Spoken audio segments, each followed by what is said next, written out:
Okay, guys, good morning. Today we are analyzing a new passage of the Canterbury Tales, in particular the description of the wife of Bath. So you have to open your book, page 70. Okay. We see that in this description. Okay, first of all, I want to tell you that wife, which in modern English means moglie, in the Middle English used by Chaucer, okay, it meant donna, okay, simply woman. So the wife of Bath is not la moglie di Bath, but the woman who came from Bath. Bath, I suppose that you already know it. Let me give you an idea. Okay, so I was telling you that she comes from Bath. Okay, this is England, as you can see. Okay, and Bath is this city. Okay, here it's a very nice, beautiful Roman city. Okay, with bath. Okay, terme. Okay, and it is also very well known by tourists. Okay, but as you can see, it is very far from London and very far again from Canterbury. So you see that she was a woman who came from Bath, okay, arrived to London and was going to Canterbury. Okay, for the time, it was a very long journey, in particular for women. Okay, now let's go back to what we were saying. Okay, she initially talks about her biography. She has traveled around the world a lot. She has visited a lot of places, a lot of cities, okay, which was a very unusual thing for the time, in particular for women, okay. She was considered at the time from the church of the time as a wicked woman, okay, an evil woman, okay, but she's also proud of that, okay. She's really wealthy, okay, she's extravagant also in her clothes. We are going to read and to see what it means, okay, and she has had 5 husbands, okay. 3, she says, were good, basically because they were old, they were rich, and they were submissive, and 2 of them were bad, probably because they were not rich, young, and not submissive. Okay, now let's listen to the reading of the passage.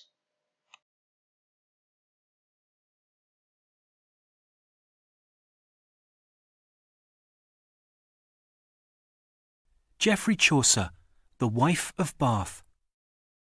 A worthy woman from beside Bath City was with us, somewhat deaf, which was a pity. In making cloth she showed so great a bent, she bettered those of Ypres and of Ghent. In all the parish not a dame dared stir towards the altar steps in front of her, and if indeed they did, so wroth was she as to be quite put out of charity. Her kerchiefs were of finely woven ground. I dared have sworn they weighed a good 10 pound, the ones she wore on Sunday on her head. Her hose were of the finest scarlet red and gartered tight. Her shoes were soft and new. Bold was her face, handsome and red in hue. A worthy woman all her life. What's more, she'd had 5 husbands, all at the church door, apart from other company in youth. No need just now to speak of that, forsooth. And she had thrice been to Jerusalem, seen many strange rivers and passed over them. She'd been to Rome and also to Boulogne, St. James of Compostela and Cologne. and she was skilled in wandering by the way. She had gap teeth, set widely, truth to say. Easily on an ambling horse she sat, well wimpled up, and on her head a hat as broad as is a buckler or a shield. She had a flowing mantle that concealed large hips, her heels spurred sharply under that. In company she liked to laugh and chat, and knew the remedies for love's mischances, an art in which she knew the oldest dances. Okay, you have your translation here in Italian, but we are reading together. A worthy woman from beside Bath City, quindi c'era una donna, was with us, quindi era con noi, una donna di valore venuta dalla città di Bath, ok? Which was a pity, somewhat deaf, which was a pity, un po' sorda, il che era una pietà, era un peccato. In making clothes she showed so great a bent, ok? Lei aveva un grande talento nell'avere a che fare con le stoffe, ok? She bettered those of Ypres and Ghent, che lei riusciva ad essere migliore di quelli di Ypres e Ghent. Ok, queste erano due località nelle Fiandre dove venivano prodotti i tessuti, dove veniva tessuta diciamo, i materiali, cotone, seta, lana. In all the parish not a dame there steer, ok, towards the altar steps in front of her, ok, to stir in front of her. Vedete anche le rime, city, pity, bent and Ghent, stir and her, ok? Di fronte all'altare, di fronte all'altare non esisteva una donna che osasse mettersi davanti a lei in fila all'altare, davanti ai gradini dell'altare, e se questo facevano, scusate, sono andata oltre.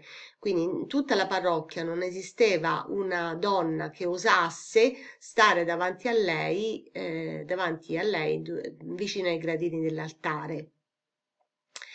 And if indeed they did, so wrath was she as to be quite put out of charity. E se qualcuno per caso lo faceva, lei si arrabbiava così tanto da uscire fuori dalla grazia di Dio, ok? Io adesso sto facendo una traduzione, diciamo, mia, nel senso istantanea, momentanea, quindi potreste trovare qualche differenza, ma non è importante perché poi, diciamo, se le traduzioni spesso sono... l'importante è che abbiano un significato simile, poi usare una parola o l'altra a volte non fa alcuna differenza. Her kerchiefs were of finely woven ground. I dared have sworn they weighed a good 10 pound. Ok, ground, pound. Quindi i suoi fazzoletti erano della migliore tessitura e io scommetterei che pesavano buoni 10 libbre. The ones she wore on Sunday on her head, her loose, ok, scusate, questo è sempre riferito a questo, quelli che pesavano 10 libbre, the ones, quelli che lei indossava la domenica sulla sua testa. Her hose were of the finest scarlet red and gathered tight. Her shoes were soft and new. Ok. Le sue calze, quindi hose, in questo caso sono i collant, sono the stockings in inglese moderno, erano delle più belle, delle più ricercate ed erano di un colore rosso scarlatto e salivano aderenti, ok? Stavano aderenti grazie alla giarrettiera.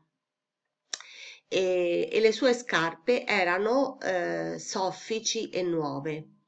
Bold was her face, handsome and red in hue, a worthy woman all her life. What's more, she'd had 5 husbands, all at the church door, apart from other company in youth. Allora, bold was her face, quindi il suo volto era abbastanza spavaldo, audace, bello e rosso di carnagione. Quindi vedete il rosato, scusate, beh, qui dice rosso, sarebbe rosato, quindi bello in carne, bello nutrito. A worthy woman, ok, era una donna rispettabile, di valore, era stata una donna rispettabile tutta la sua vita e in più aveva avuto 5 mariti, tutti sulla chiesa, sulla porta della chiesa, quindi ufficialmente sposati. Apart from other company in youth, a parte altre compagnie nella giovinezza. No need just now to speak of that, forsooth. Comunque non vale la pena di parlarne adesso. And she had thrice been to Jerusalem, ed era stata 3 volte a Gerusalemme, seen many strange rivers and passes over them and passed over them, aveva visto 3 fiumi stranieri e c'era passata sopra e li aveva attraversati. She'd been to Rome and also to Bologna, era stata a Roma ed anche a Bologna. She'd been to, St. James of Compostela and Cologne, a San Giacomo di Compostela e a Colonia, a Santiago di Compostela e Colonia. And she was skilled in wandering, by the way, e lei era abbastanza abile nel gironzolare, nel vagare a proposito. She had gap teeth set widely, truth to say. Lei aveva i denti ben separati, un gap, quindi una separazione tra i denti,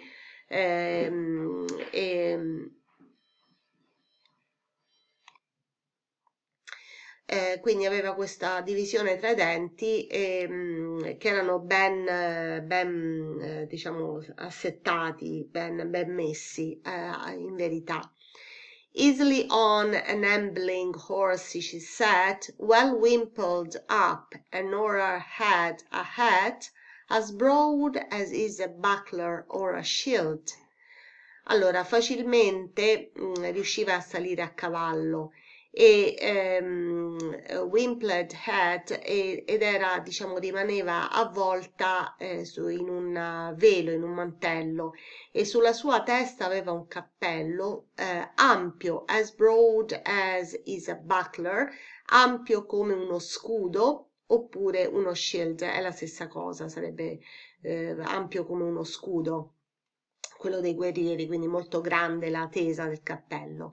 She had a flowing mantle that concealed large hips, her heels spurred sharply under that.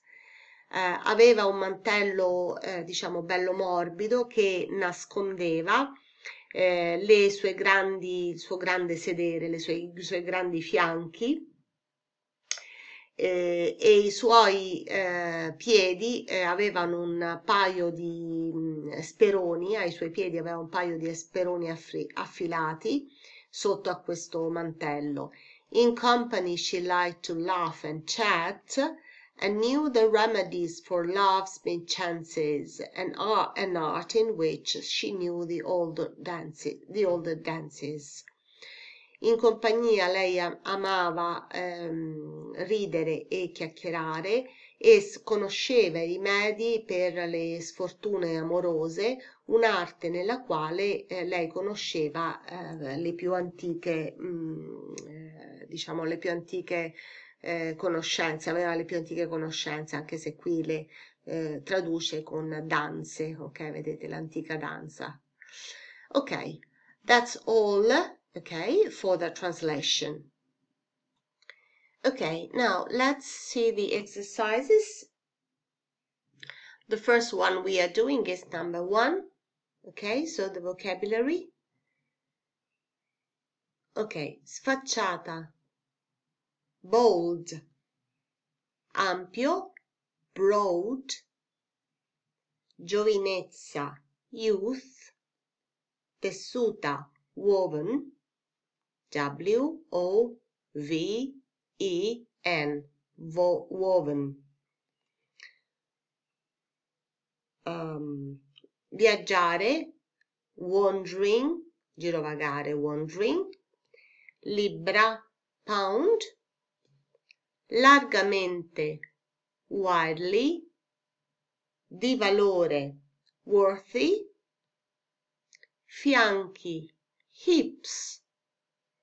Colorito, U. 3 volte, thrice. Giurato, sworn. So now let's see exercise number 2. Okay, number 2. Okay. Paraphrase the first 8 lines of the text. Okay. What does paraphrase means? Okay. Let's go to page 343. Okay. And have a look at the passage, at the teaching note. Okay.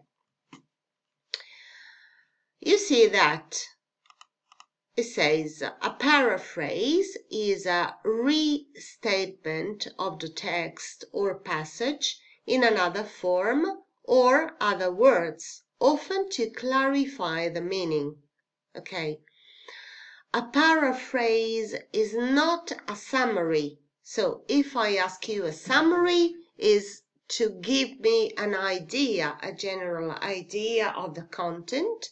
Okay, while a paraphrase is to read line by line, okay, giving the meaning in another way. It does not contain most of the words or phrases from the original, but synonyms or different words in modern English, okay?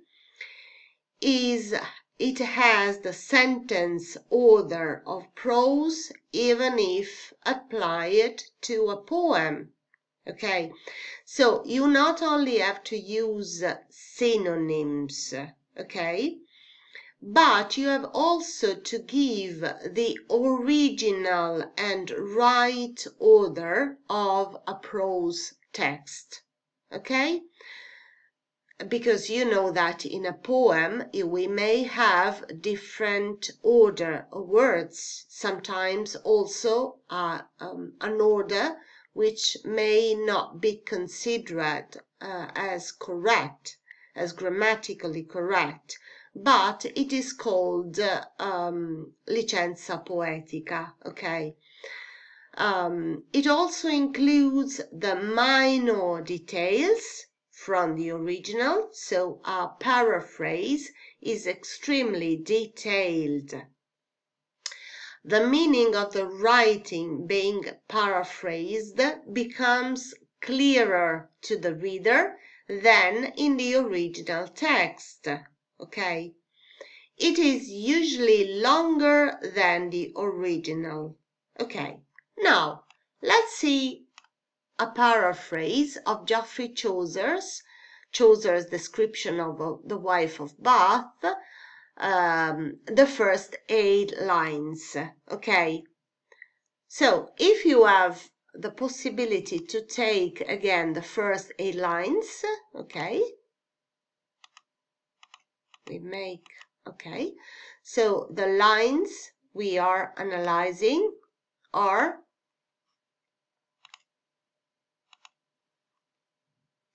from 1 to 8, okay?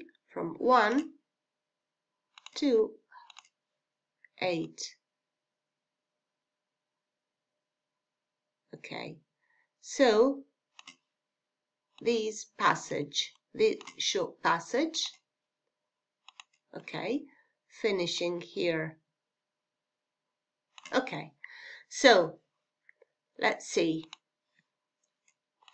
Okay, I don't need it anymore. Okay, linea cerchio, okay, note, well.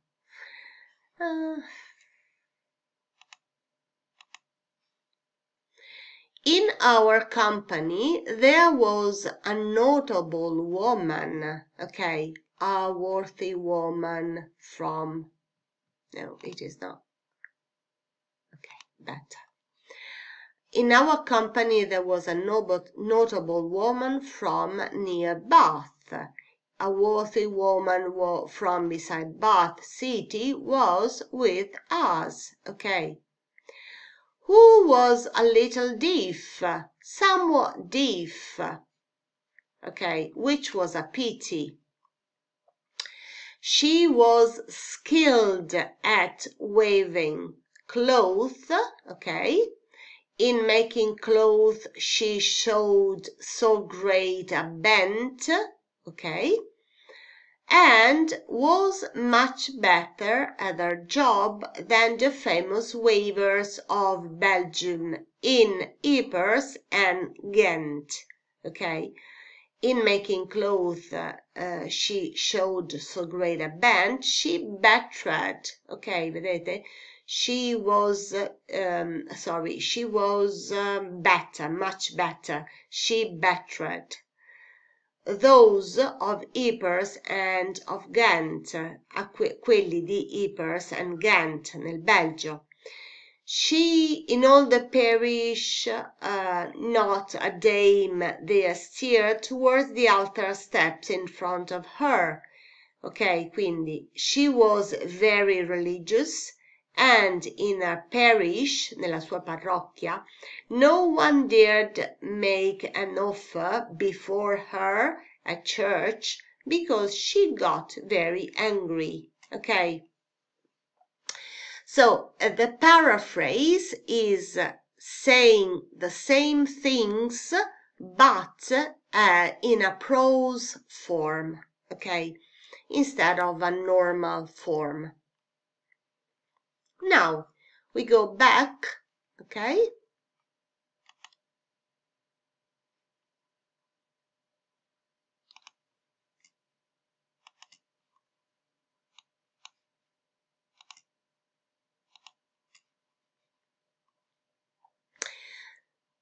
So complete the facility. Okay, now complete the fact file about the wife of Bath. Okay. Yesterday the last time we met, okay, there wasn't. Okay, so you have to do these at home. Okay, I will upload this page, okay, on the site, so you have to complete it because I'm checking your answers. Okay. So you have to do number 3 at home. You have to give the physical appearance. You don't have to use the same words used in the passage. So you don't have to copy down, but you have to paraphrase the words, the passages used for the physical appearance, for the business and social skills, for the personality, okay? So you have to use the ability of paraphrasing to complete the fact file about the wife of Bath, okay? It's really important. Now we go to number 4, okay? Focus on the rhyme scheme and write down, okay? And write it down. You will notice that Chaucer makes use of a fixed pattern of 2 consecutive lines rhyming together called a couplet. If you go back to the passage, you see city, pity, bent, Ghent, stir, her, she, charity, ground, pound, had, read. So you have to write all the letters. In this case, you have to say A, B, B, C, C, D, D, okay, and so on. If you find a similar rhyme, I don't know, for example, CT, PT, okay, or bent, gent, okay? You can use the same letter. Otherwise, you have to change the letters, okay? And this kind of rhyme is called, remember, is called couplet. Look at the fact file exercise 3. What color does the wife wear? What is normally associated with this color? Okay. So if you remember, she was wearing a particular color. Okay. So you have to do also exercise 5. I give you a minute to think over. Okay, so number 5, look at the fact file in exercise 3 here, okay? What color does the wife of Bath wear? What is normally associated with this color? If you remember, she wore, okay, red color, okay? And red color is a meaningful color because we normally associate it with what? For example, passion, okay, danger, but also anger, okay? So everything we can imagine this woman wearing red clothes, red elements in her clothes, okay, and signifying, meaning that she is passionate, she is also full of anger, she's also dangerous, okay. Then we have identify the simile employed in the description of the wife's clothes. A simile is an explicit comparison introduced by like or as, okay. Where can you find the simile, okay? If you go back to the page, I can let you underline and read, okay? Well wimpled up on her head, a hat as broad as is a buckler or a shield. Quindi vi ricordate, lei indossava questo cappello che era largo, ampio come uno scudo, okay?